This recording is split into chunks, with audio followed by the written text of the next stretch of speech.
అలవడాలని, చక్కని ఆరోగ్యం, అలాగే చక్కని సేవ, చదువు అలవడాలని కోరుకుంటూ, నిన్ననే ఉగాది, యుగానికి మొట్టమొదటిది యుగాది అయిపోయింది. అందరూ కూడా సుఖ సంతోషాలతోటి ఆనందంగా దేశమంతా జరుపుకున్నారు. నిన్న నుంచే నవరాత్రులు ప్రారంభం, పాడ్యమి నుంచి నవమి దాకా. దసరా అప్పుడు వచ్చే నవరాత్రులను, తర్వాత ఇప్పుడు వచ్చే నవరాత్రులు, ఈ నవరాత్రులను, ఆ దసరా అప్పుడు వచ్చే నవరాత్రులను శరత్ నవరాత్రులు అంటారు. అంటే చక్కని వెన్నెల ఉంటుంది, శరత్కాలపు వెన్నెల, అప్పుడే వర్షాలు తగ్గి చక్కని వెన్నెల ఉంటుంది. ఇప్పుడు వచ్చే నవరాత్రులను వసంత నవరాత్రులు అంటారు. ఎందుకంటే వసంత ఋతువు నిన్న నుంచే ప్రారంభం అవుతుంది. అప్పటిదాకా 2 నెలలు శిశిర ఋతువు వచ్చి మొత్తం చెట్ల ఆకులన్నీ రాల్చి, చెట్లన్నీ ఆకులు లేకుండా ఉంటే ఎట్లా ఉంటుందో మనకు తెలుస్తుంది. కానీ ఈ వసంతం వస్తుందనగానే చెట్లన్నీ చిగురించి చక్కగా ఆనందంగా లేత ఆకులతోని చక్కగా ఉంటుంది. కాబట్టి ఈ వసంత నవరాత్రుల్లో శ్రీరాముని గురించి 9వ రోజు శ్రీరాముని కళ్యాణం, 10వ రోజు శ్రీరాముని పట్టాభిషేకం. దివ్యంగా ఈ 9 రోజులు రామాయణం ఎక్కువ మంది చదువుతారు. ఇక్కడ కూర్చున్న వాళ్ళు కూడా అందరింట్లో రామాయణం ఉందనే నేను అనుకుంటున్నా. ఉన్నట్టేనా? లేనోళ్ళు చేయెత్తుతారా? ఉన్నోళ్ళు చేయెత్తుతారా? పిల్లలు వద్దు, పెద్దోళ్ళే. ఎందుకంటే పెద్దోళ్ళు అయితే ఒకే అంకెలో ఉన్నారు, చిన్నపిల్లలు అయితే 50 మంది దాకా ఉన్నారు. ఇంకా వాళ్ళకు కొంచెం ఈ కార్యక్రమం ఒక 6-7 ఏళ్ళ సంధి చేస్తున్నాడు, కష్టపడుతున్నాడు.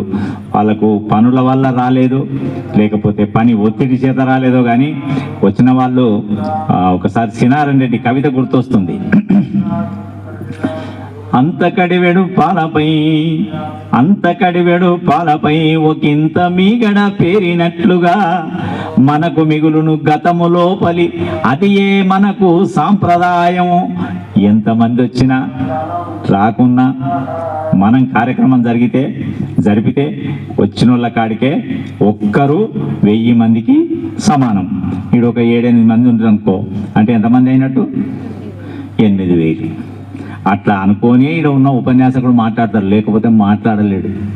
కాబట్టి వచ్చిన వాళ్ళు కూడా నేనేమంటున్నా, కొంచెం మనస్సును ఇక్కడనే పెడితే, ఈ రామలక్ష్మణుల గురించి చెప్పదలుచుకుంటే మొదలు మనం ఈరోజు శ్రీకృష్ణుని గురించి చెప్పుకుందాం. అంతకన్నా ముందు రాముడు అంటే ధర్మం, ధర్మానికి నిలువెత్తు ప్రతీక. సరే, అది తగ్గించలేమా? సౌండ్ ఎవరన్నా పంపించలేవా? కొంచెం తగ్గించమా?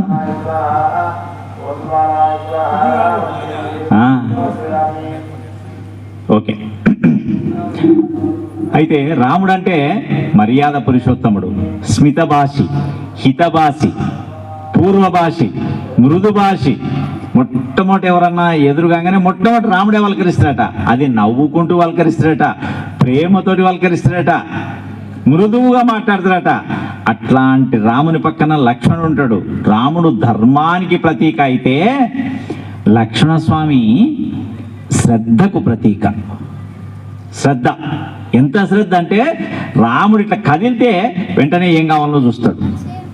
ఏం అవసరమో రామునికి చూసే వ్యక్తి ఎవరయ్యా అంటే లక్ష్మణస్వామి. ఎప్పుడైనా చూసుకోండి మీరు, రాముడు అంటే ధర్మం, లక్ష్మణస్వామి అంటే శ్రద్ధ.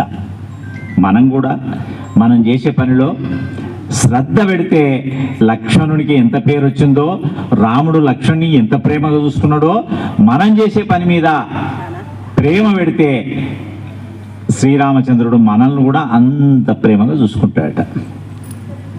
కాబట్టి ఈ 9 రోజులు దయచేసి రామాయణం ఎవరింట్లన్నా లేకపోతే కొనుక్కొని తప్పకుండా రామాయణం చదవవలే. ఇంకో మార్గం లేదు, షార్ట్ కట్ అంతకంటే లేదు, గుర్తించండి. ఎందుకంటే రామాయణం అనేది అద్భుతమైన గ్రంథం. వేదాలన్నీ ఒడవోసి సులభంగా అందియాలి సమాజానికి అనే ఉద్దేశంతో వాల్మీకి మహామునిని ప్రేరేపించిన వ్యక్తి నారద మహాముని. కాబట్టి వేదాలన్నీ చదవనికి కష్టమని ఆ రామాయణాన్ని చాలా సులభంగా మనకిచ్చాడు. కాబట్టి రామాయణం మనం చదవాలి.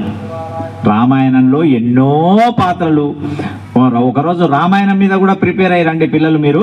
ఆ రోజు కూడా ఒక క్విజ్ పెడదాం, ఏదో ఒక రోజు భారతం మీద పెడదాం, రామాయణం మీద కూడా పెడదాం.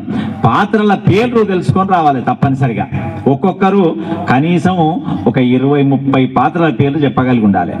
నేను మొన్న 15 ఆగస్టు రోజు ఒక స్కూల్కు నన్ను గెస్ట్గా పిలిచిండ్రు, వక్తగా పిలిచిండ్రు. పిలిస్తే ఆ స్కూల్లో ఒక 1100 మంది పిల్లలు ఉంటారు.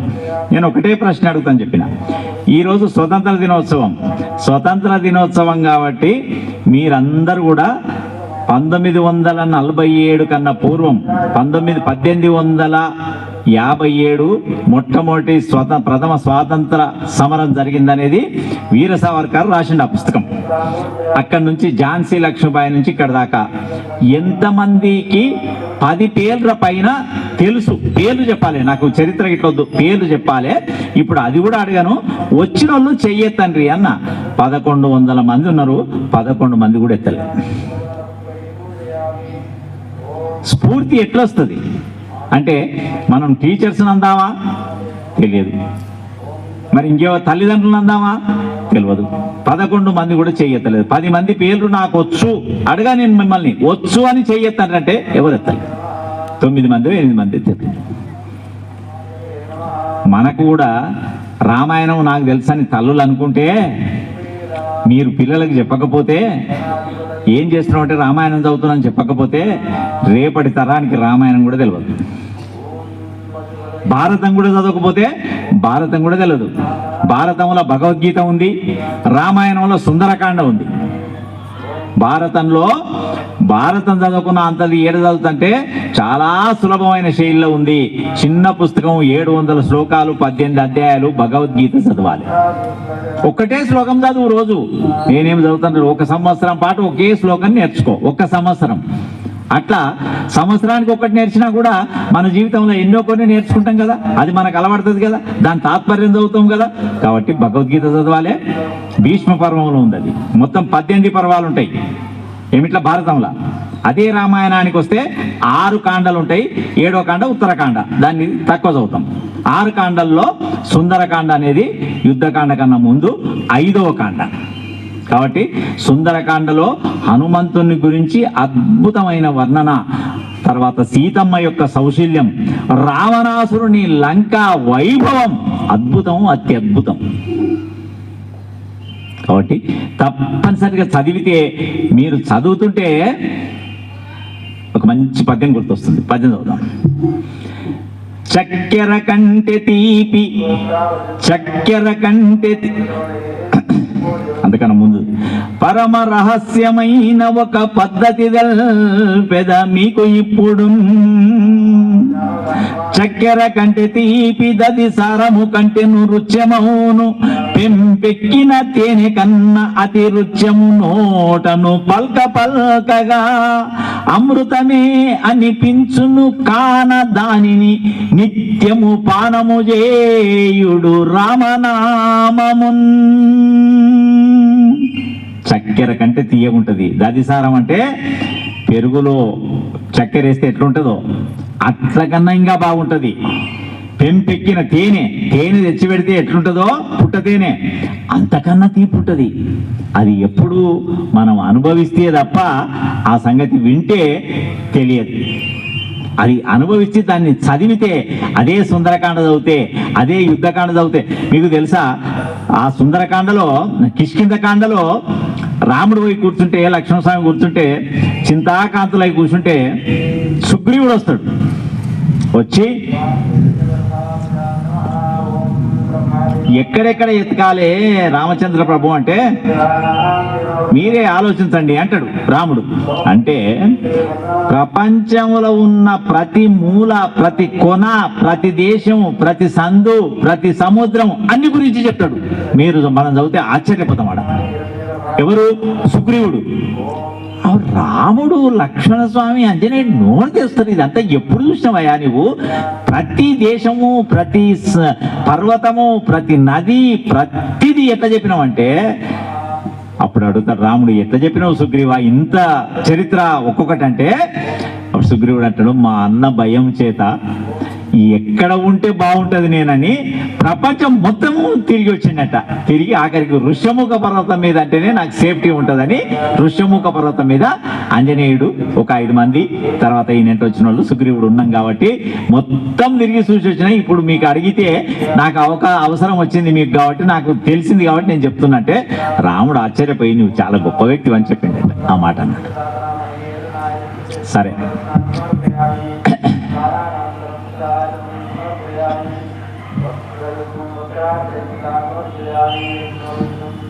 భాగవతం ఈరోజు మనం చెప్పదలుచుకున్నది ఏమిటంటే కృష్ణుని గురించి చెప్పదలుచుకున్నాం.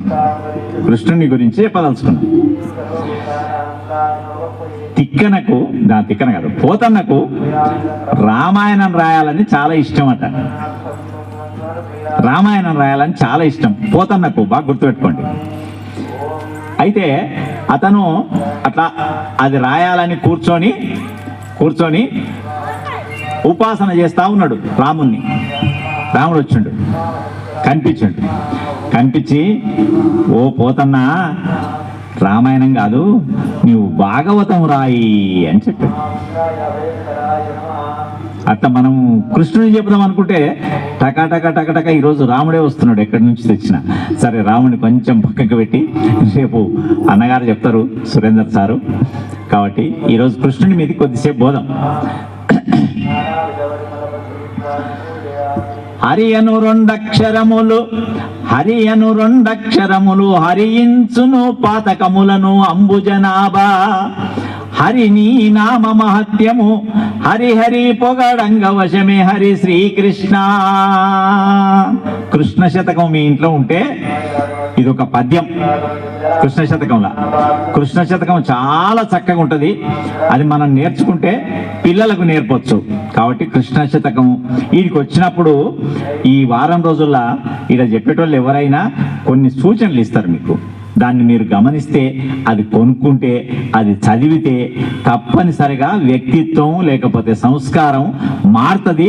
సమాజానికి ఉపయోగపడే తీరుగా మలచాలనే మా పాండన్న గారి ఆలోచన. ఎందుకు ఇది ఇంత ఖర్చు పెట్టి ఆయన సమయం పెట్టి చేసిండ్రంటే, అరే మన వాడను, మన వీధిని, మనం ఉన్న వాళ్ళను కూడా ఆ రామచంద్రుని లాకనో, ఆ శ్రీకృష్ణుని లాకనో, ఆ అర్జునుని లాకనో, ఆ హనుమంతుని లాకనో, ఆ పిల్లలను లవకుశుల లాకనో తయారు చేద్దామనే ఉద్దేశమే తప్ప వేరే ఉద్దేశం అతనికి ఏమీ లేదు. ఆయన ఏది చేయాలని కాదు.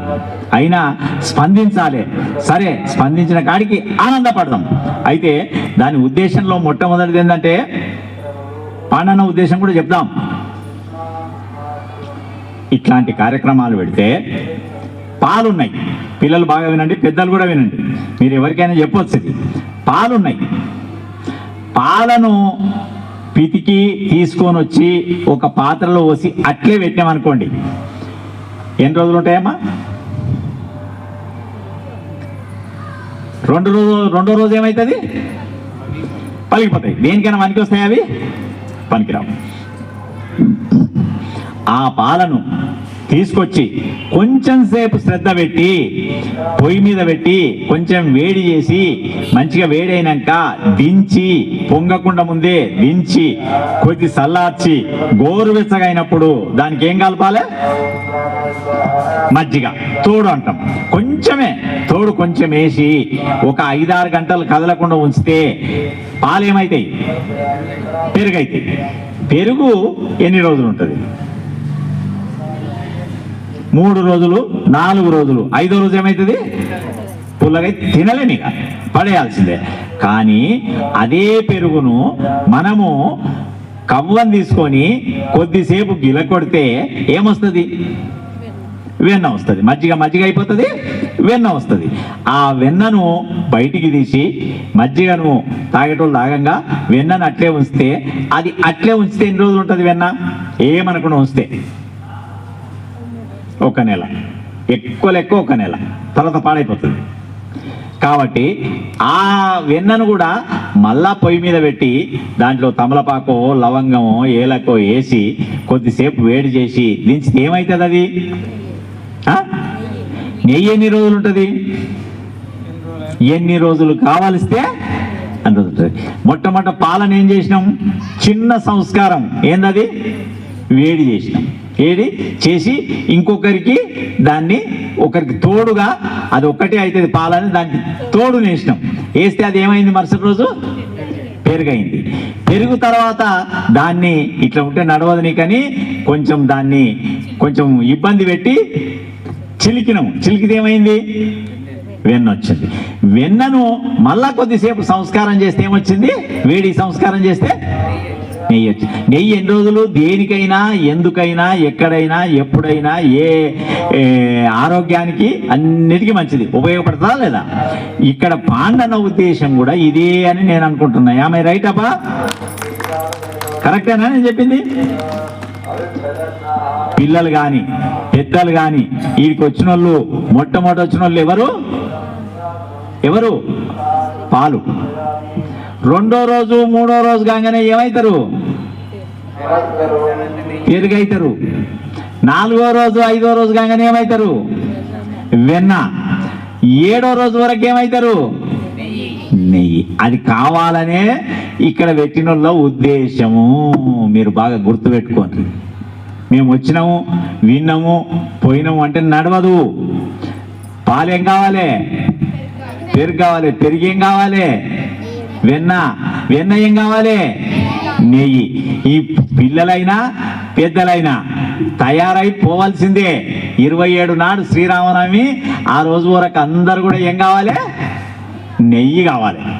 అది గుర్తుపెట్టుకొని మేము చెప్పిన దాంట్లో పలికేది మేం కాదు, పలికెడిది భాగవతం అట, పలికించెడి వాడు రామభద్రుడట. భాగవతం ఎవరి కథ? తెలియదా ఎవరికి? కృష్ణుడు. భాగవతం ఎవరి కథ?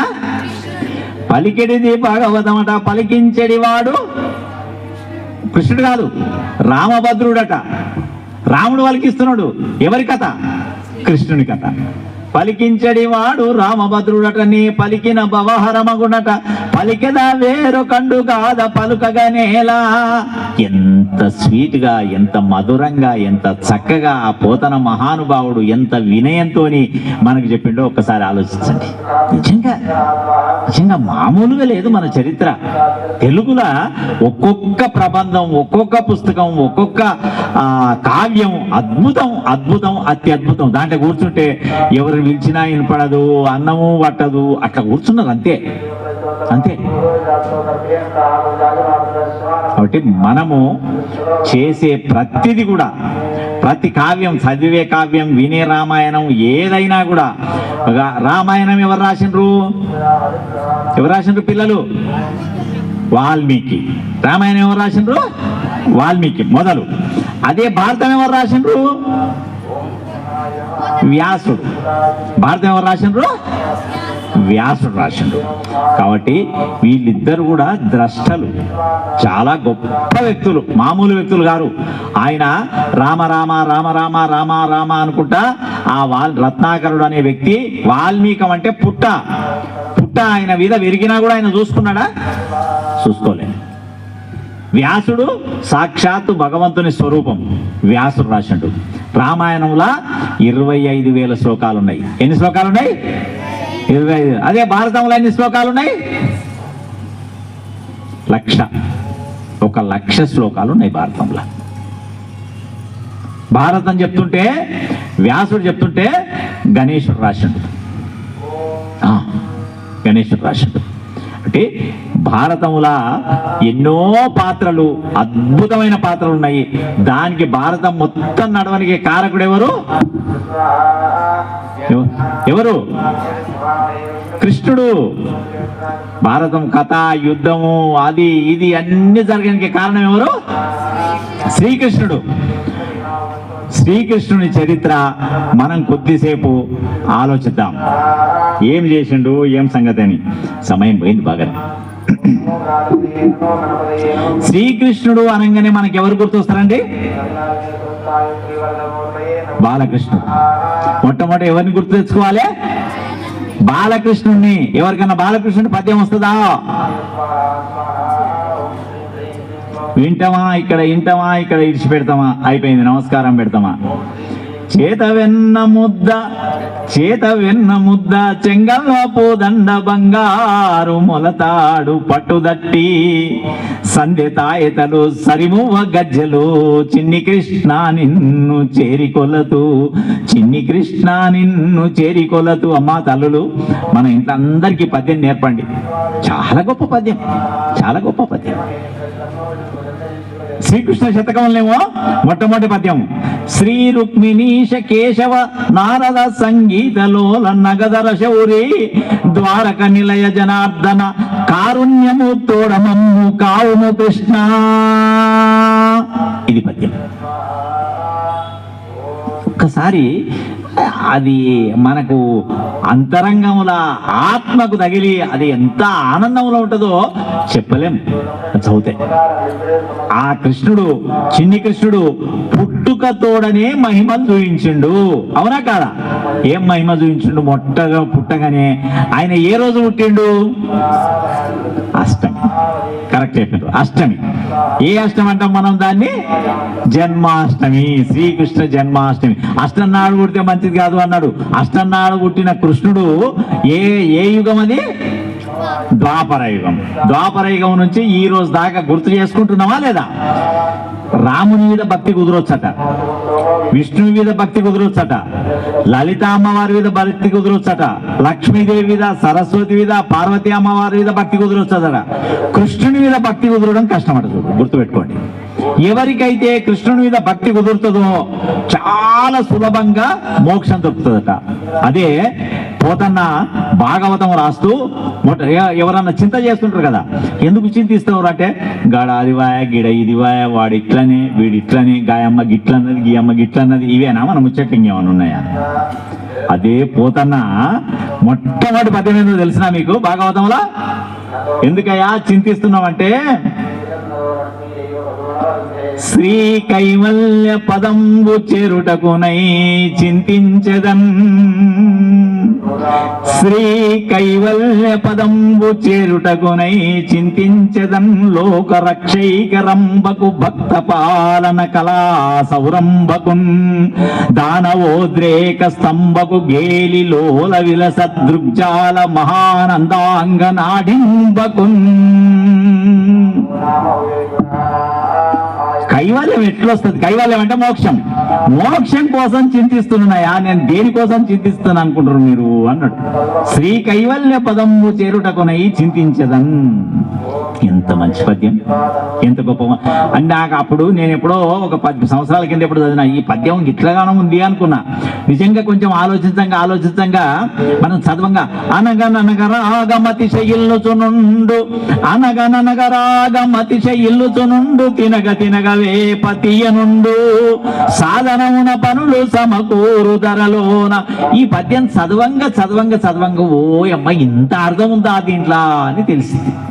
మనకు కూడా మొదటిసారి అంటే ఏముంది దీంట్లో అనిపిస్తుంది, రెండోసారి చదివితే ఏముంది దీంట్లో అని తెలుస్తుంది. మనోళ్ళు నిజంగా కూడా మీరు బాగా చూడండి, వేమన పద్యాలు కూడా చాలా గొప్పగా ఉంటాయి.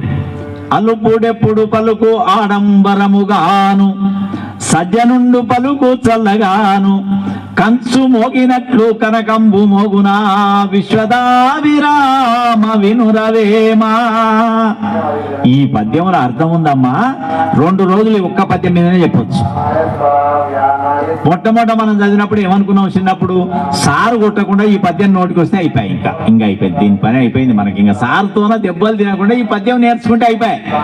తర్వాత ఆ పద్యం నేర్చుకున్నాక చదువుతుంటే ఓహో ఇది కొంచెం బాగానే ఉన్నట్టుంది అనిపించింది. ఇప్పుడు చదువుతుంటే ఒక 40 ఏళ్ళు ఒక 50 ఏళ్ళు అయినాక చదువుతుంటే ఓహో ఇంత అర్థం ఉందా దీంట్లో, ఇది ఏంది, అగాధమైన అర్థం ఉంది, అద్భుతమైన అర్థం ఉంది, ఇంత గొప్పగా ఉంది అన్నట్టు.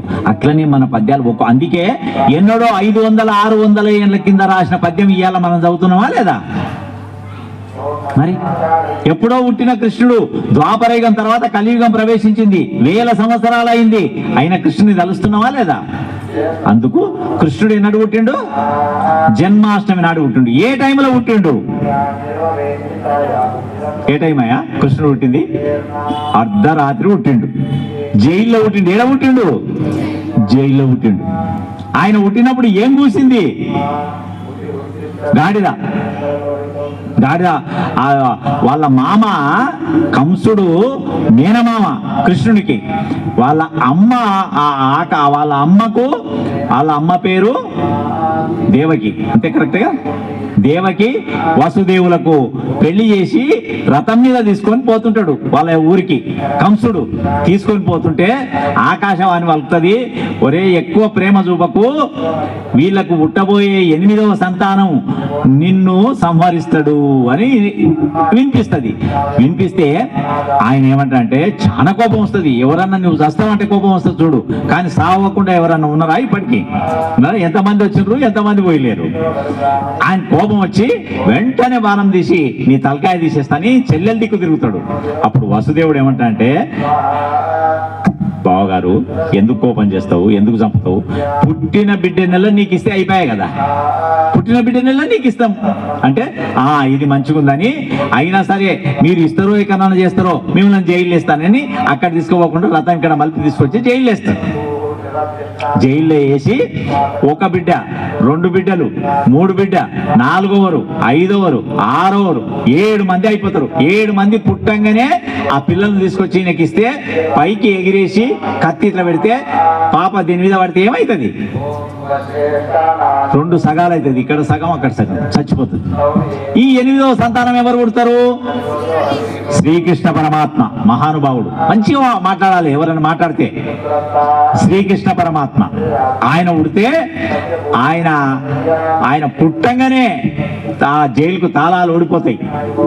ఆయనను రేపల్లెకు తీసుకుపోనికే నందుడు గంపల పెట్టుకుంటే యమునా నది దాటితే యమున దారిస్తుంది. ఆయన తీసుకొని పోతుంటే దారిచ్చినాక ఆయన అక్కడ చేరినాక అక్కడ ఆడవిలో ఉడుతుంది. ఆమెను తీసుకొని వచ్చి ఇక్కడ ఈమె పక్కన వస్తాడు. వచ్చి 8వ సంతానం పుట్టింది అని కంసునికి వర్తమానం అందిస్తారు. అందిస్తే కంసుడు వస్తాడు. అప్పుడు వచ్చి ఆయన పైకి ఎగిరేస్తారు కదా అమ్మాయి పుట్టిందని పైకి ఎగిరేస్తే ఆమె పైనుంచి పైకే పోయి ఒరేయ్ నిన్ను చంపేటోడు రేపల్లెలో పెరుగుతున్నాడు అని చెప్పేసిపోతుంది. పో అంత చెప్పిపోతుంది ఆమె. ఒక్కసారిగా సగం డల్ అయిపోతాడు మనిషి. అట్లా కృష్ణుని జన్మం ఇట్లా జరిగింది. అర్ధరాత్రి పూట అష్టమి రోజు ఎంతో ఇబ్బందుల్లా జరిగింది. ఆయన ఎక్కడ ఉన్నాడు ఇప్పుడు కృష్ణుడు మనకు? రేపల్లె. ఎక్కడ ఉన్నాడు? రేపల్లె. యశోద నందుల ఇంట ఆయన పెరుగుతున్నాడు. పెరిగేటప్పుడు చిన్నప్పుడు అన్ని అద్భుతాలే. కృష్ణుడు ఏది చేసినా అద్భుతమే.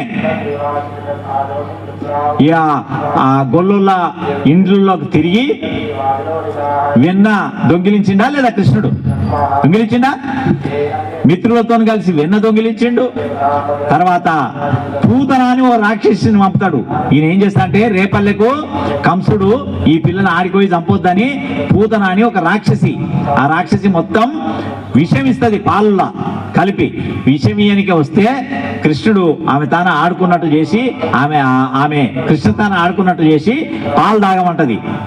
పాలు ఇస్తే పాలు తాగుతూనే ఆమెను చంపేస్తాడు. తాగినట్టు చేసి చంపేస్తాడు పూతనను చిన్నప్పుడే. తర్వాత ఆ కృష్ణుడు ఒకసారి మన్ను తిన్నాడు అని వాళ్ళ అన్న బలరాముడు వచ్చి యశోదకు కాంప్లైంట్ చేస్తాడు. కాంప్లైంట్ అంటే ఏంది? తిన్నాడు, మన్ను తింటున్నాడు తమ్ముడు, అమ్మ ఒకసారి చూడంటే యశోద ఏం చేస్తుందంటే నోరు తెరువురా నీది అంటే, అమ్మ నేను తినలేదు నోరు తెరవని అంటాడు. తెరుస్తావా లేదా అంటాడు. ఎంత గొప్ప వ్యక్తి అయినా తల్లి ముందర ఎట్లా ఉంటాడు? చాలా వినయంగా ఉంటాడు కృష్ణుడు, చాలా వినయం. బయట అన్ని తుంటరి పనులే, తల్లి ముందర మాత్రం సిన్సియర్గా ఉంటాడు. అమ్మ తెరుస్తా చూడండి, చూస్తే కనిపిస్తుంది. తెరిస్తే ఏం కనిపిస్తాయి? నోట్ల సూర్యుడు, చంద్రుడు, ఆకాశము, సముద్రాలు, దేవతలు, స్వర్గం అన్నీ కనిపిస్తాయి. ఒక్కసారి ఆమె ఆశ్చర్యపోయి కళ్ళు మూసుకొని కింద పడిపోతుంది. అసలు ఇది నిజమా కలయో నిజమో వైష్ణవ మాయయో ఏమిటి నేను చూసింది ఇప్పటిదాకా? ఈయన బాలకుడెంత, ఈతని ముఖస్తంభై ఉండుటకు ఇది ఎంత విచిత్రం కావాలి, నేను చూసింది కలనా నిజమా అని ఆమె అది మనసులో ఆలోచించుకుంటా కింద పడిపోతుంది కళ్ళు మూసుకొని. అప్పుడు కృష్ణుడు సప్పుడు ఎక్కువ కూర్చుంటాడు. కొద్దిసేపు అయినాక ఆమెనే తేరుకుంటుంది. లేచే వరకే మాయ అంటారు చూడు, మాయ గమ్ముతుంది. ఏం కృష్ణ అంటే అమ్మ చెప్పు అంటాడు. ఏం తెలియను లేక అది మర్చిపోతుంది. అంత గొప్ప గొప్ప పనులు చేసిన వ్యక్తి కృష్ణుడు. ఇంకా ఇద్దరు రాక్షసులు వస్తారు, ఆ రాక్షసులను కూడా సంహరిస్తాడు. తర్వాత గోవుల కాడికి పోతుంటారు. బలరాముడు అన్న, కృష్ణుడేమో తమ్ముడు. ఇద్దరు కలిసి గోపబాలను అందరినీ తీసుకొని పోతాడు. ఒక వాగు కాడికి పోయి అక్కడ నీళ్ళు తాగుతారు. గోపబాలు తాగితే వాళ్ళు మూర్ఛ వచ్చి పడిపోతారు. ఎందుకు ఈడ తాగొద్దు నీళ్లు, ఈ విషం కలిసినవి అని చెప్తారు. చెప్తే ఏం విషము ఎవరుందంటే దీంట్లో పాము ఉంటది అంటే ఆ పాము బయటకు వస్తుంది. కాళీయ మర్దనము అంటారు దాన్ని. కాళీయ మర్దనం చేస్తాడు. దాని మీద ఎక్కి తోక పట్టుకొని దాన్ని 5 శిరస్సులు ఉంటే శిరస్సు మీద నాట్యం చేస్తాడు కృష్ణుడు. నాట్యం చేసి దాని గర్వం అణచి దాంట్లో ఉన్న నీళ్లను మంచిగా చేసి ఆ మూర్ఛ వచ్చిన మూర్ఛ నుంచి తేర్పి అది చెప్పినట్టు వినేటట్టు చేసి వస్తాడు. ఇంత కృష్ణమాయ, ఏదైనా కృష్ణమాయ. చిన్న వయస్సు అప్పుడు. ఇక వర్షం వస్తుండు, వర్షం రాకుంటది. వర్షం రాకపోతే మన ఈ గోపబాలు వాళ్ళ తల్లిదండ్రులు అందరూ కూడా వర్షం వస్తలేదు కాబట్టి చక్కగా ఇంద్రునికి పూజ చేస్తే చక్కని వర్షం పడుతుంది కాబట్టి ఇంద్రునికి పూజ చేద్దామంటారు. కృష్ణునికి ఇష్టం ఉండదు. అయినా ఆ కృష్ణ లీలలు చూసి అందరు కూడా కృష్ణుడి నాయకుడిగా అంగీకరిస్తారు. ఈ పెద్దోళ్ళు కూడా ఎందుకైనా మంచిది పూజ చేసేటప్పుడు ఒక మాట కృష్ణుని అడుగుదామని కృష్ణ ఇంద్రునికి పూజ చేద్దామంటే అక్కర్లేదని చెప్తాడు. అది చెప్పంగానే ఈ సంగతికి ఇంద్రునికి తెలుస్తుంది. నాకు పూజ చేయరా అని ఒళ్ళుగా వర్షం పడేస్తారు. ఉదయం రాత్రి మధ్యాహ్నం పగలు రాత్రి లేకుండా ఇక ఒకటే వర్షం కురిపిస్తాడు. వర్ణుణ్ణి పిలిచి రేపల్లెల మొత్తం వర్షం కురుపు అని చెప్తాడు. చెప్తే అప్పుడు ఆ వరుణదేవుడు వచ్చి వర్షదేవుడు వచ్చి చక్కగా పూర్తిగా వర్షం కురుస్తారు. ఇక వర్షం విడవని వర్షం.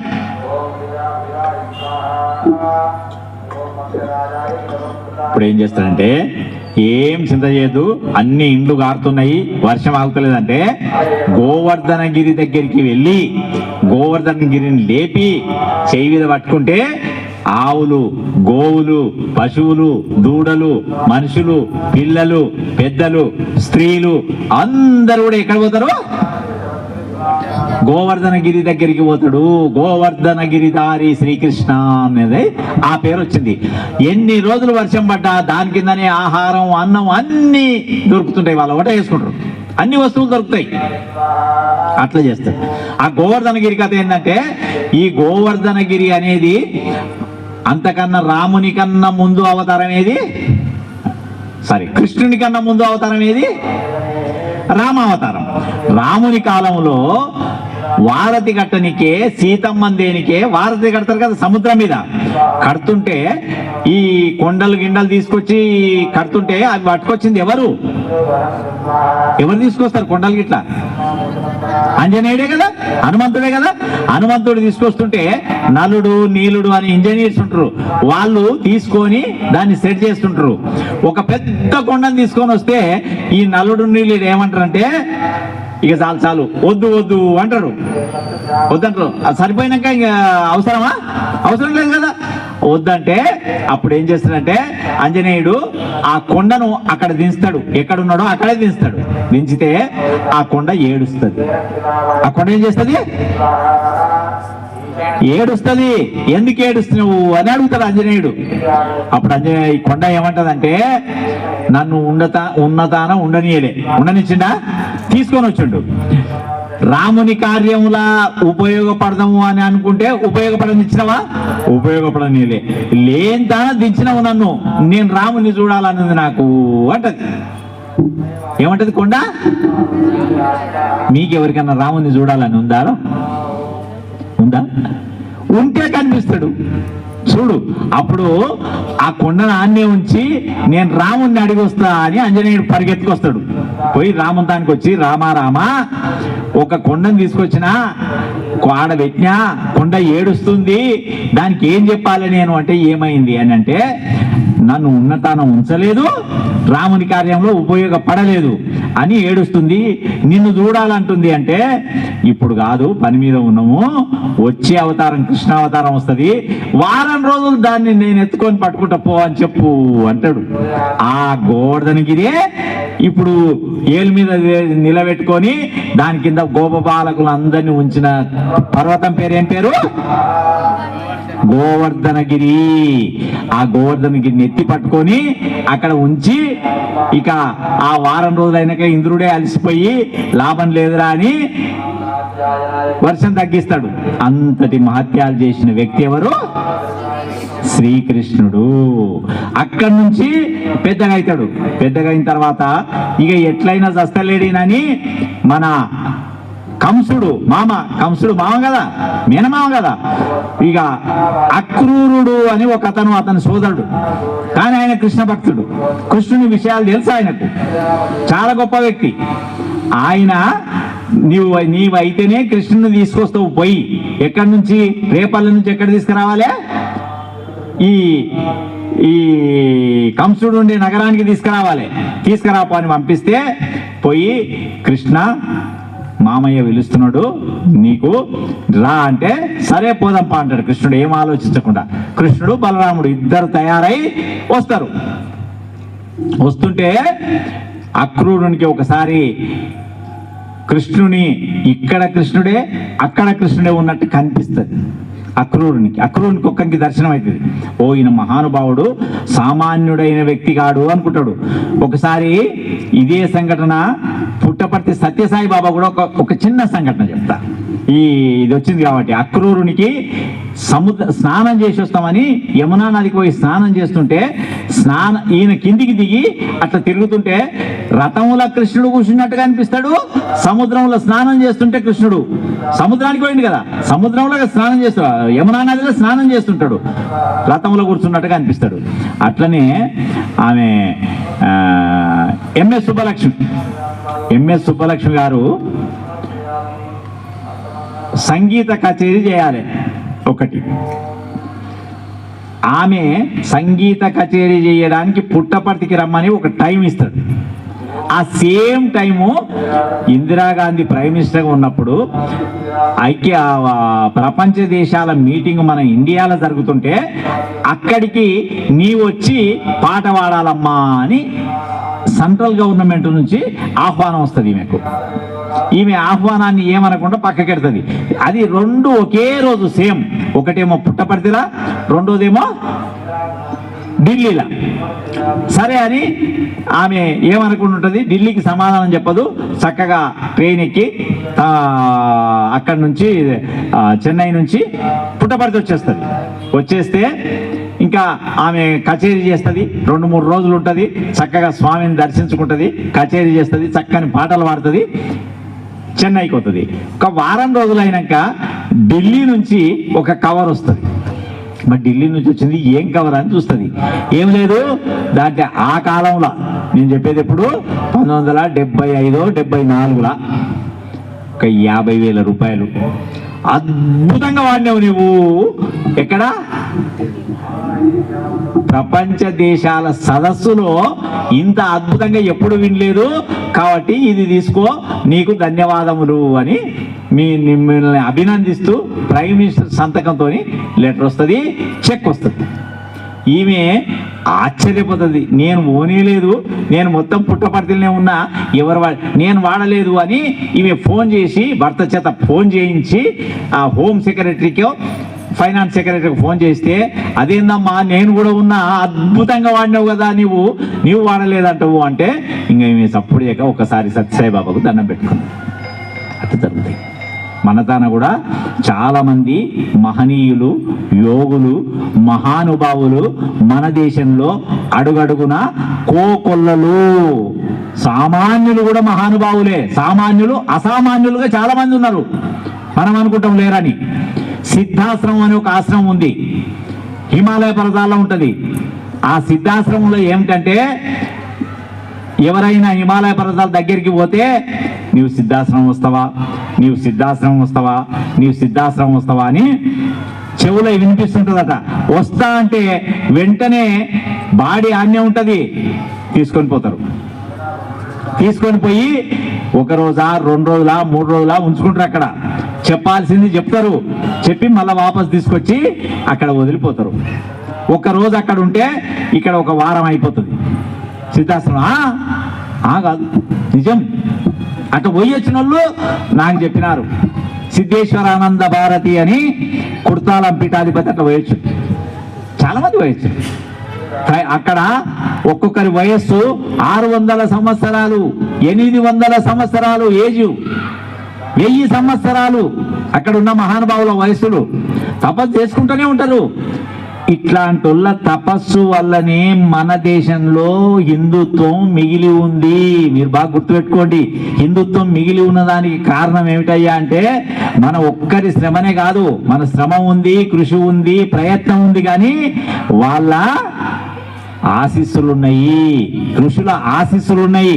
అందుకే మనం ఇంకా హిందుత్వం ఉంది. వివేకానందుడు ఏమన్నాడంటే, భారత ప్రపంచం అంతా ఒక ఇల్లు అయితే ఆ ఇంటిలో పూజా గది పేరే భారతదేశం అన్నాడు.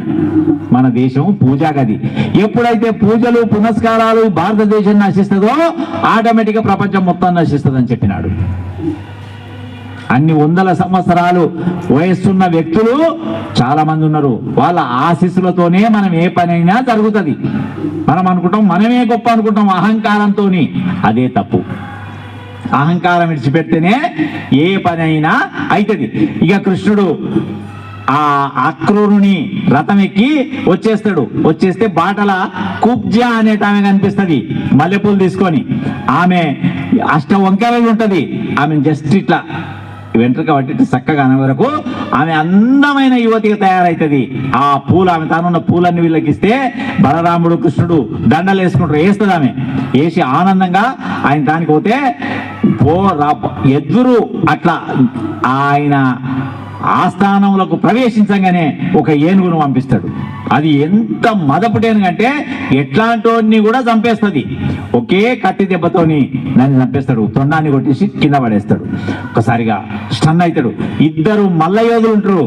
వాళ్ళు మొత్తం ఆ దేశం మొత్తంలా వాళ్ళను ఓడించిన వాడేవాళ్ళేడు. వీళ్ళు చూస్తే పిల్లలు 14-15 ఏళ్ళు లేవు. వీళ్ళ వీధికి బలరాముని వీధికి ఒక్కడిని, కృష్ణుని వీధికి ఒక్కడిని పంపిస్తాడు. పంపిస్తే వెంటనే వాళ్ళిద్దరిని మట్టి కరిపించి వాళ్ళిద్దరిని పైలోకానికి పంపిస్తారు. ఇద్దరు పంపించే వరకు సగం చచ్చిపోతాడు. ఎవడు? కంసుడు. కంసుని మీద ఎగిరి ఒక్క తనుతాడు కృష్ణుడు, పడిపోతాడు. అయిపోయి తల్లిదండ్రులను జైలు నుంచి విడిపించి 16,000 మందిని చెరబట్టింటాడు కంసుడు. వాళ్ళందరినీ కూడా చెర నుంచి విడిపిస్తే మేమేం చేయాలంటే, ఎవరు మీ భర్త అంటే కృష్ణుడు అని చెప్పు అని చెప్తాడు. నా పేరు చెప్పుకొని మీరు ధైర్యంగా సమాజంలో బతకండి అని చెప్తాడు. కానీ కృష్ణుడికి 16,000 మంది ఉన్నారు అని చెప్పడం కరెక్ట్ కాదు. నేను ఒక పెళ్లికి పోయినా, క్రైస్తవ పెళ్లికి. పెళ్లి చేస్తున్నాడు నా క్లాస్మేట్, అతను పెళ్లికి పోయి ముందరనే కూర్చున్నా. కృష్ణుని గురించి ఆ వ్యభిచారని ఇదని అదని నోటికి వచ్చినట్టు మాట్లాడుతుంది. నేను ముందర కూర్చొని లేచిన, సార్ పాస్టర్ గారు ఒక్క చిన్న ప్రశ్న నాది అన్న. నేను పెళ్లికి వచ్చినా, మా దేవుళ్ళు తిరుగుతుంటే విననికి వచ్చినా, నేను చెప్పే డిగ్రీ ముచ్చట, డిగ్రీలో ఉన్నప్పుడు విననికి వచ్చినా, మీరు ఒకసారి సెలవిస్తే ఉండమంటే ఉంటా, పొమ్మంటే అందరం పోతాము అని చెప్పిన. వెంటనే మళ్ళా ఒక్క మాట మాట్లాడకుండా తను చదివి క్లోజ్ చేసింది. కాబట్టి మనం ఎక్కడన్నా మన దేవుణ్ణి ఎక్కడైనా ఎప్పుడైనా ఎవరైనా పొరపాటున తిడితే నేను దీన్ని ఒప్పుకుంటలేను అని ఒక మాట కూడా మనం ఇహి అని నవ్వుకుంటూ వస్తాం. తప్పది. నేను దీన్ని ఒప్పుకుంటలేను, నీవు చదవలేదు, దీనికి సంబంధించిన చరిత్ర శాస్త్రం పుస్తకం నీవు చదవలేదు అని ఒక మాట నువ్వు చెప్పు. నీవేం కొట్టదు, అంత కొట్లాడు. చెప్తే అవతలోడు వెంటనే నీవు చదివింది ఏడుందో చెప్పు అని నీవు అడిగితే వెంటనే ఏం నోట్లకెళ్ళి దమ్మెళ్ళదు. కాబట్టి మనం ఎప్పుడు కూడా మన మహాపురుషులను, మన దేవుళ్ళను విమర్శిస్తుంటే చూసుకుంటా కూర్చోవాలనా? కూర్చోవాలన్నా? కూర్చోవద్దు. అడగాలి, నీవు ఏడు చదివినావు, ఏమిట్లా ఉంది చెప్పు, నాకు చూపించమనాలి, నీకేం రాకున్నా సరే.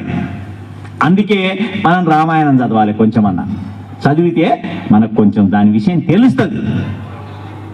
మన పురాణాలు, మన భారతము, భాగవతము, భగవద్గీత అన్నీ కూడా మన మనిషిని సంస్కరించి ప్రయోజకునిగా చేసి సంస్కారం నింపి సేవ ద్వారా సమాజానికి ఉపయోగపడేటట్టు చేసి మోక్షం అందించేదే మన పుస్తకాలు. అవి అట్లా కాదు, మనుషులను రాక్షసులుగా చేసి మార్చడమే అంతే. ఇప్పుడు చూడు, ప్రపంచంలో ముస్లిం దేశాలు ఎన్ని ఉన్నాయి? చాలా ఉన్నాయి. ఎవరికెవరు కొట్టుకుంటున్నారు? వాళ్ళకు వాళ్ళే.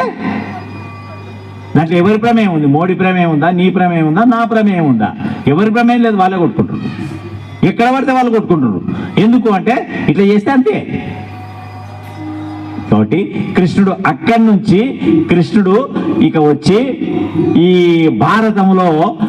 భారతంలో దుర్యోధను అన్నదమ్ములు ఎంతమంది? 100. పాండవులు ఎంతమంది? 5 మంది.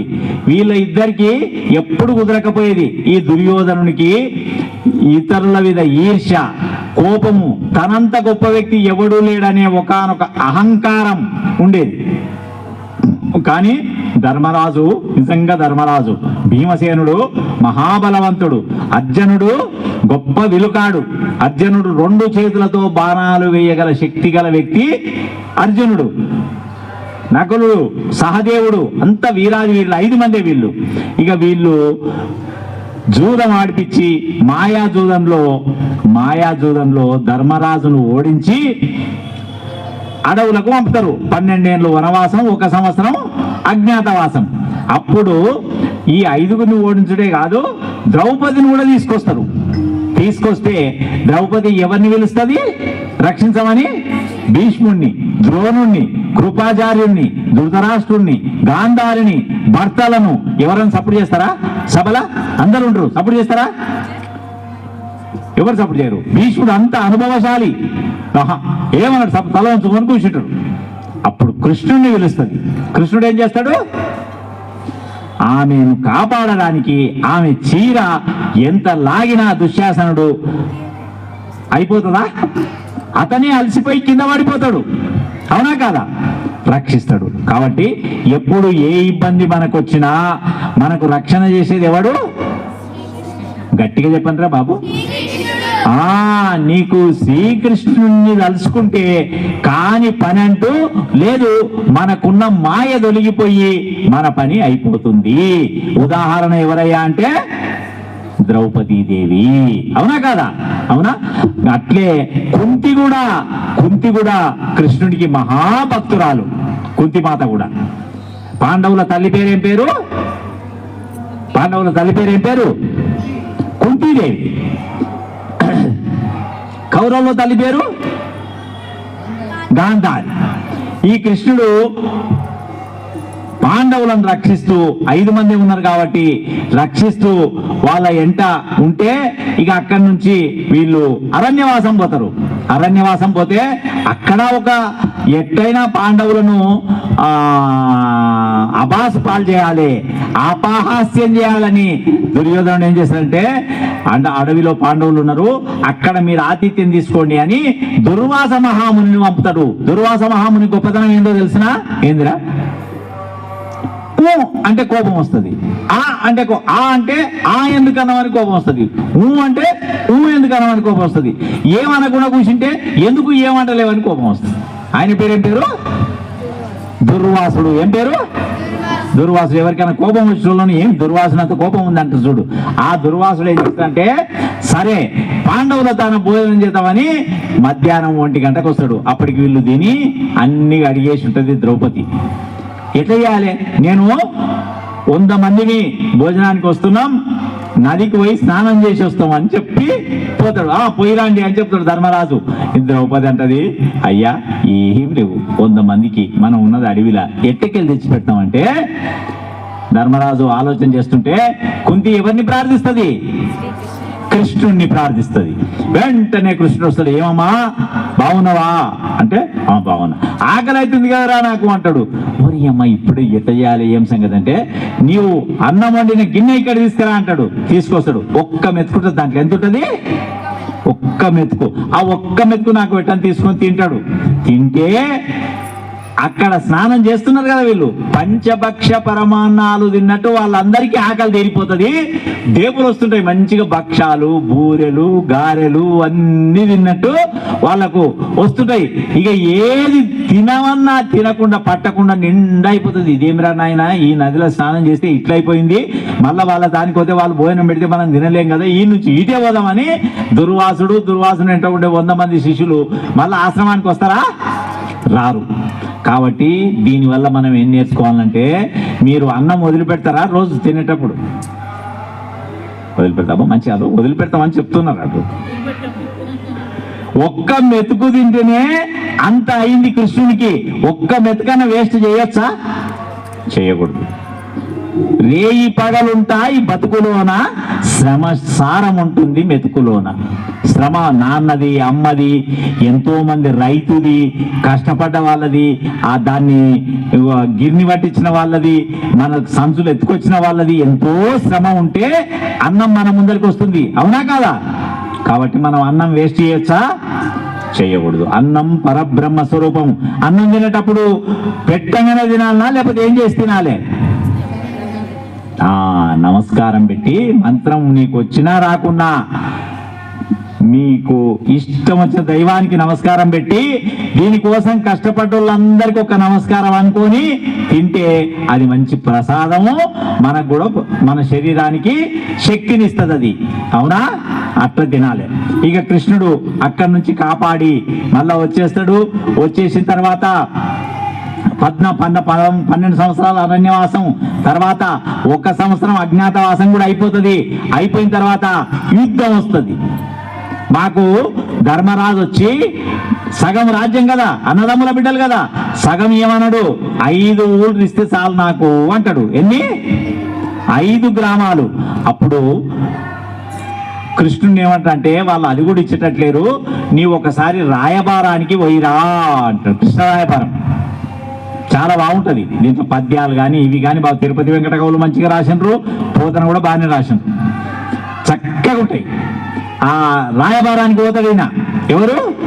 కృష్ణుడు. రాయబారానికి పోతే ఆ రాయబారం దగ్గర ఏం చేస్తారంటే, రాయబారానికి పోయి ఎవరింటికి పోతాడో తెలుసా మీకు? ఎవరింటికి పోతాడు చెప్తారా ఎవరన్నా? విదురునింటికి పోతాడు. విదురునింటి దగ్గర ఇతను విందు స్వీకరిస్తాడు. ఈయన పోయినప్పుడట ఒకరు చెప్తారు, కృష్ణుడు పోయినప్పుడట విదురుడు ఏం చేస్తాడంటే, కృష్ణుడు ఎప్పుడు వచ్చిండో తీసుకొని వస్తామని విదురుడు పోతాడు. కృష్ణుడు ఇంకో పక్కకెళ్ళి వీళ్ళ ఇంటికి వస్తాడు. వస్తే కృష్ణుని భార్య, విదురుని భార్య చాలా ఆనందపడిపోతుంది. చాలా ఆనందపడిపోయి కృష్ణుడు వస్తే, కూర్చో అన్నయ్య, మొట్టమొదటి వచ్చినావు కాబట్టి కాళ్ళు కడుక్కొని వచ్చి కూర్చో అని ఆయనను కూర్చోబెట్టి ఈమె అరటి పండు ఒలిచి ఇస్తుంటది. ఆ హైబద్లో ఏం చేస్తుందంటే అరటి పండు ఒలిచి పండు లోపల ఉంటది కదా, అదేమో కిందేసి తోలు ఉంటది కదా, అది కృష్ణునికి ఇస్తుంది. అర్థమైందా మీకు? అరటి పండు వలిసి విదురుని భార్య ఇస్తుంటే పండునేమో కిందేస్తుంది. ఆమె అంత తన్మయత్వం చెందిపోతుంది. పండు తోలేదో పండేదో గుర్తించలేకుండా ఇదే పండు అనుకొని కృష్ణుడికి ఇస్తే, కృష్ణుడు మంచిగా మేక తింటది కదా, దాన్ని ఇస్తే మేక తింటాడా? తినదా?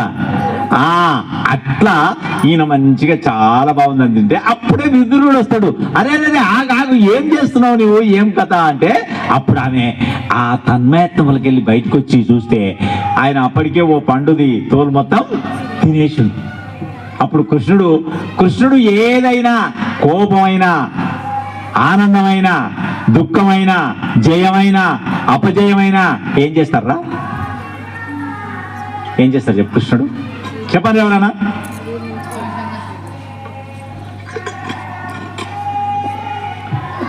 చిరునవ్వు. ఏమిటి? చిరునవ్వు. అయిపోయింది. చిరునవ్వుతోని ఆన్సర్ అన్నింటికి. ఆ విదురుని దిక్కు చూసి ఒక నవ్వు, ఈమె దిక్కు చూసి ఒక నవ్వు, అయిపోయాయి ఆనందంగా. ఇక అప్పుడు విదురుడు తీసుకుపోయి చక్కగా, విదురుడు ఎంతో ఆనందపడతాడు. అందరికన్నా చాలా తెలివికల వ్యక్తి మంత్రి విదురుడు భారతంలో. కాబట్టి అక్కడ తీసి మరుసటి రోజు ఎక్కడ పోతాడంటే ఆ కృష్ణుని రాయబారం వీళ్ళని అడగాలి కదా, ధృతరాష్ట్రుణ్ణి, దుర్యోధనుణ్ణి, దుష్టచేతుష్ట ఏమైనా ఉంటారు, కర్ణుడు, శకుని, అశ్వత్థామ, దుశ్శాసనుడు, దుర్యోధనుడు, అందరినీ అడగాలని పోతే వీళ్ళేం ఆలోచిస్తారంటే కృష్ణుడు చెప్పింది వినరు. మేము 5 ఊళ్ళు కాదు, సూది మోపినంత భూమి కూడా ఏం చేసుకుంటారో చేసుకోపోని అంటాడు అని ఒక ఆలోచన చేస్తారు. ఈయనను బంధించి చెరసాలలేస్తే వాళ్ళకు దిక్కెవరుంటారు? పాండవులకు ఎవరు లేరు దిక్కు. కాబట్టి ఈయనను బంధించాలని, ఈయనను బంధించడానికి పోతే ఈయన విశ్వరూపం చూపిస్తున్నాడు. చూపించి వాళ్ళందరూ మూర్ఛించి పడిపోతారు. ఈయన అక్కడి నుంచి వెళ్ళేసి వస్తాడు. కృష్ణుడు వచ్చినాక ఇక యుద్ధం ప్రారంభం అవుతుంది. యుద్ధం ప్రారంభం అయితే అక్కడనేమో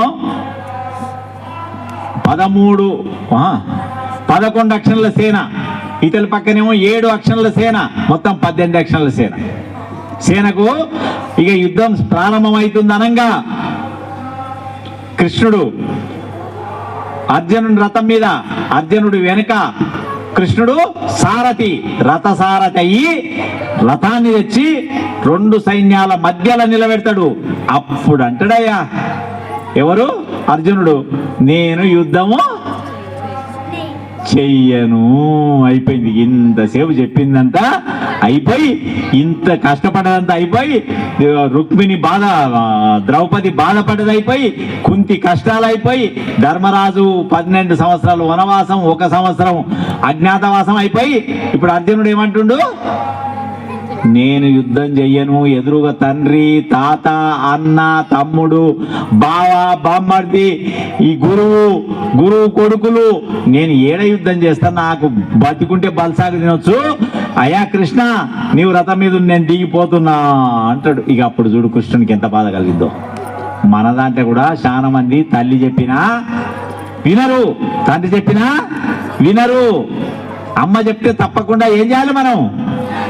అమ్మంటే ఎవరో తెలుసా నీకు, ఆ జన్మంటే ఎవరో తెలుసా నీకు,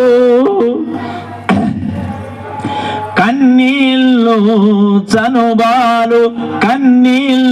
చనుబాలు కలబోస్తే అమ్మా, భూమి మీద ఉదయించిన దేవతరా అమ్మా, అమ్మంటే ఎవరో తెలుసా నీకు.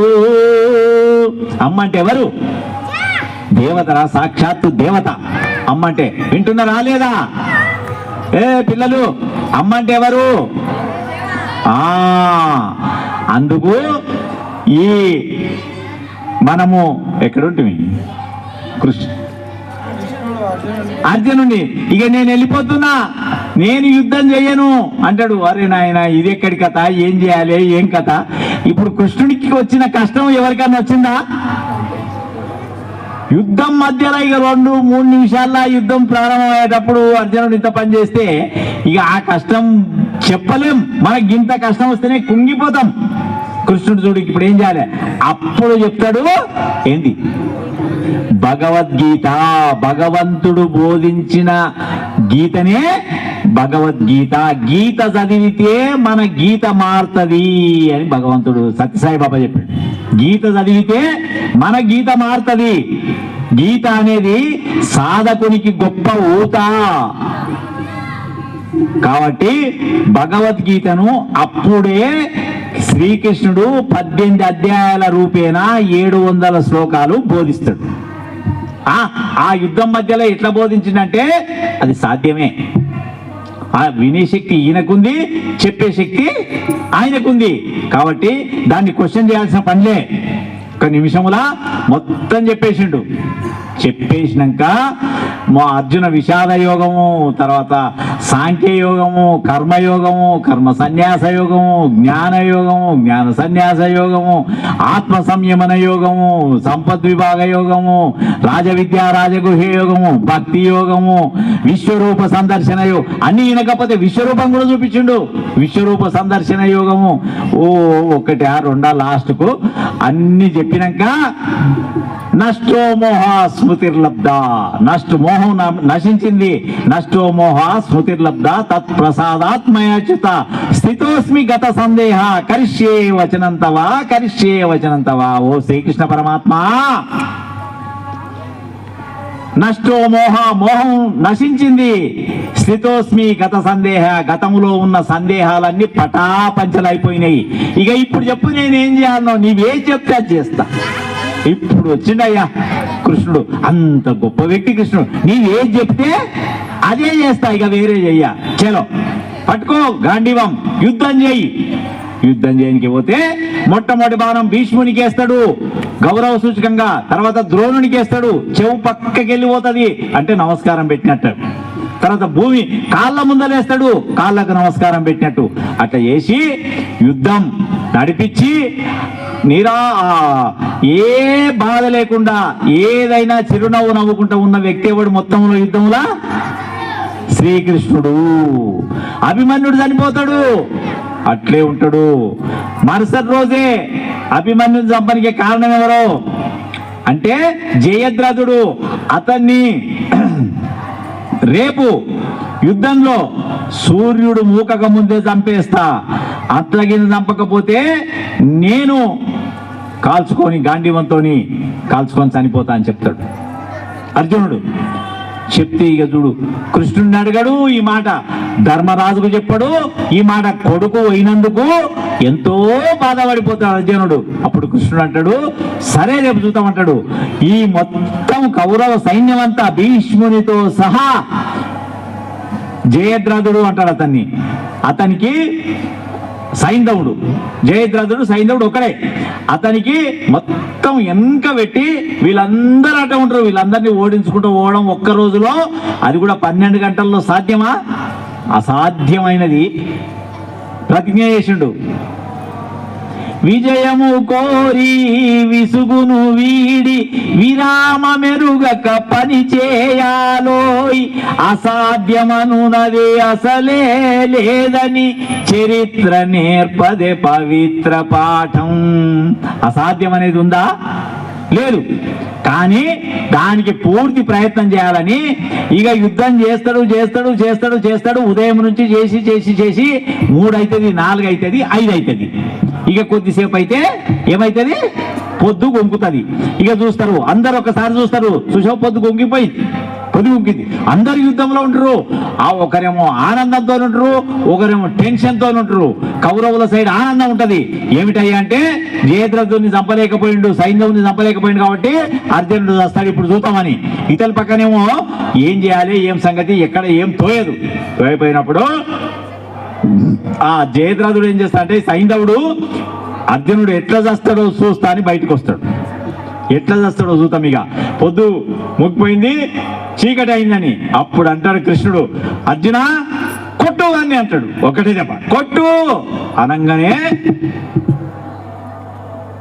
బావా పొద్దు నీవు మాట్లాడ కొట్టు అని అంటాడు. కొట్టేస్తాడు. కొట్టేసి ఆ తలకాయ ఎగురుతుంది. ఎగిరితే ఇంకొక బాణం వేసి దాన్ని కింద పడకుండా పైననే తిప్పుతుండు అంటాడు. ఇంకో బాణం వేసి ఈ బాణంతో ఇక్కడ, ఆ బాణంతో ఇక్కడ, బాణాలు తలకాయ తిరుగుతుంటది. అప్పుడు ఏదైతే చక్రం సూర్యుడికి అడ్డం పెట్టిండో చక్రం తీస్తాడు. 5:15 అవుతుంటాడు టైం. 6 గంటలకు పొద్దు ముక్తుంది. ఒక్కసారిగా కౌరవులంతా నిశ్చేష్లు అయిపోతారు. పాండవుల వర్గం అంతా ఆనందపడిపోతుంది.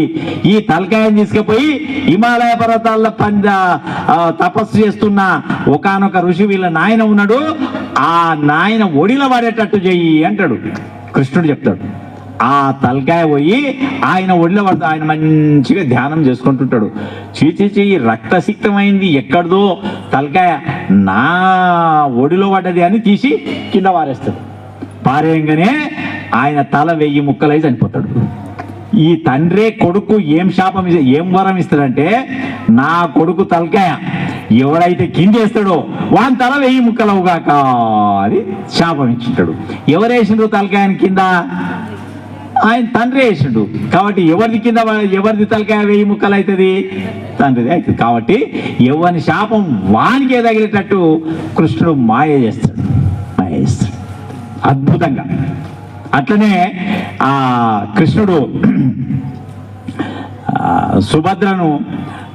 సుభద్ర కాదు, శశిరేఖ పరిణయం. శశిరేఖ అనట ఆమె బలరాముని అమ్మాయి. ఆమె పెళ్లి చేసేటప్పుడు కూడా దుర్యోధనుని కొడుకు పేరు లక్ష్మణుడు. లక్ష్మణునికి ఇవ్వాలనుకుంటాడు. ఇక వస్తే వాళ్ళందరూ వస్తే మంచి విడిది ఏర్పాటు చేసి, బలరాముడు ఏమి కృష్ణ నీవు సప్పుడు చేస్తలేవంటే, ఇక నీవు చేస్తూనే ఉన్నావు కదన్నా, ఇంతమంది మేడ చేస్తాం, ఏం సప్పుడు చేయడు, ఒక్క మాట మాట్లాడు. ఎట్లుంది సంబంధం? నీవు ఎట్లా అంటే అట్లా, ఈయనేం చెప్పాడు.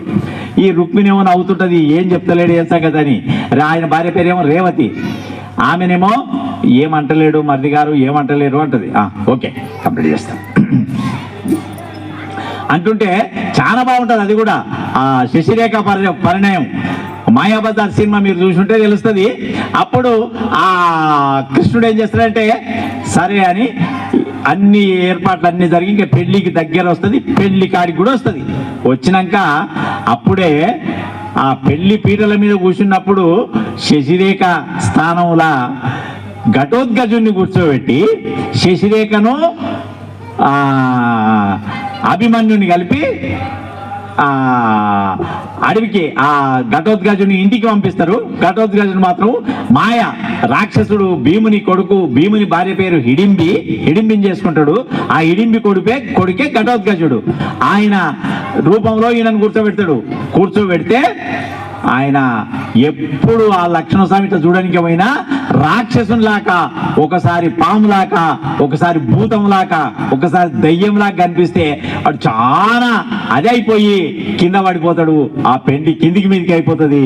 కృష్ణుడు అంటాడు, ఆ శశిరేఖ ఏడ ఉంది తమ్ముడా? కృష్ణ అంటే, నాకేం తెలుసు అన్న, నీకే తెలియాలి అన్ని, నువ్వు ఏమన్నా అంటే నీవు చేస్తున్నావు నేను చూస్తున్నా అంటాడు. వాళ్ళందరూ ఈ లక్ష్మణునికి ఏమో తిక్కలేసిందని అనేటట్టు చేసి పంపించేస్తారు.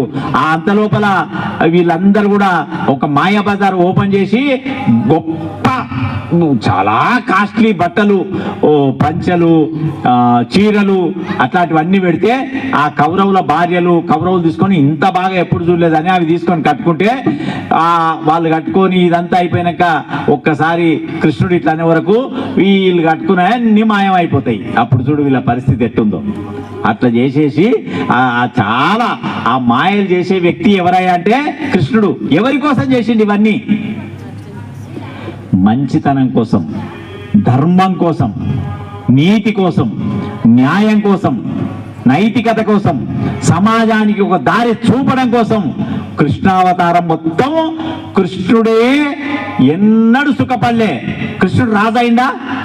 కాలే. కృష్ణుడు ఏదన్నా కోరిండా? కోరలే.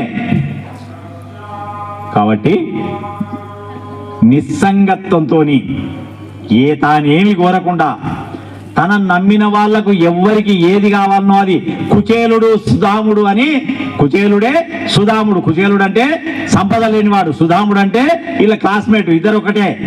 ఆయనకి ఏం లేకపోతే వాళ్ళ భార్య, కుచేలుని భార్య, ఒక్కసారి నీ మిత్రుడు నీ క్లాస్మేట్ శ్రీకృష్ణుడు ఉన్నాడు, ఒక్కసారి కలిసి రారాదంటే ఏమంట పోవాలంటే ఏం అడగకు, ఒక్కసారి పోయి ఒక నమస్కారం పెట్టి రా అని చెప్తుంది. భార్య ఎంత తెలివి కలదో. ఈడ కూర్చున్నా పురుషులకు నేను చెప్పేది ఏంటంటే మనకన్నా 10 రెట్లు తెలివి కల్లోళ్ళు మన భార్యలయా. మీరు భార్యను తిట్టొద్దు, భార్యని ఊకే తిట్టొద్దు, బయటి కోపం తెచ్చి ఇంట్లో చూపొద్దు. ఎందుకంటే చాలా తెలివి కలలు, మనకన్నా ఎక్కువ తెలివి ఉంటుంది వాళ్ళకు, మనం వాడుకుంటలేమంతే. ఉదాహరణ కుచేలుని భార్య, ఆమె ఒక్కసారి పోయి నమస్కారం పెట్టా, ఏం అడుగుకు అంటే ఏం లేవు, ఎట్లా పోవాలంటే అటుకులు ఉన్నాయి కట్టిస్తా అని, ఇట్లాంటి దాంట్లో ఒక చిన్న మూట కట్టి గిన్నె అటుకులు ఇది పెట్టుకోని కృష్ణునికి అని చెప్తుంది.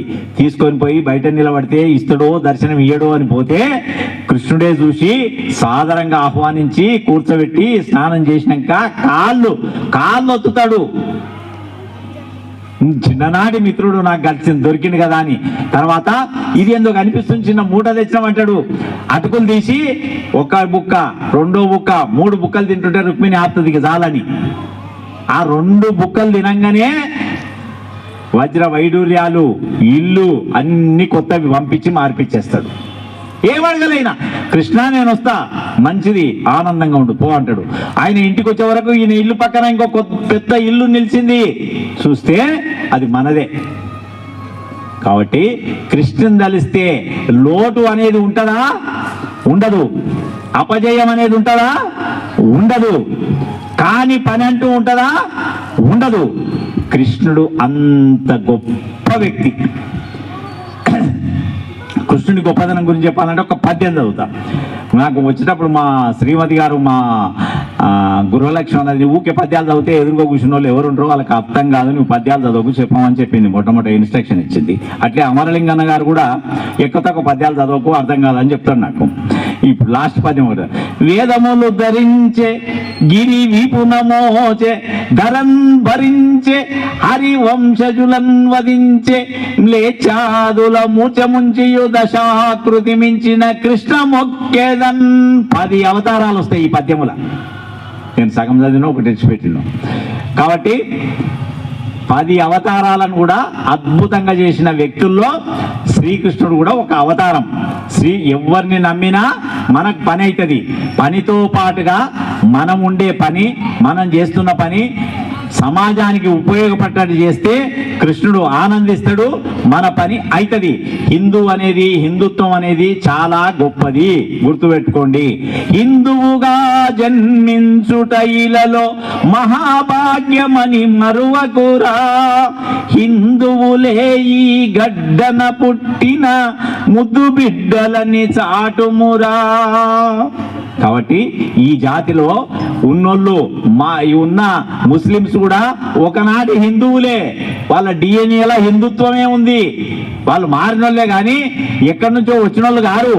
మన దేశం కోసం మన మహాపురుషులను మనం నిత్యం స్మరించడం, తెలుసుకొనడం, చదవడము, ఉదయం లేవంగానే భూమికి నమస్కరించడం, గోవుకు నమస్కరించడం, తులసికి నమస్కరించడం, పెద్దలకు గౌరవించడం, భగవంతునికి నమస్కరించడం, సరస్వతి తల్లికి నమస్కరించి చక్కగా చదవడం, హయగ్రీవునికి నమస్కరించడం, దక్షిణామూర్తికి నమస్కరించడం తప్పనిసరి అవసరం.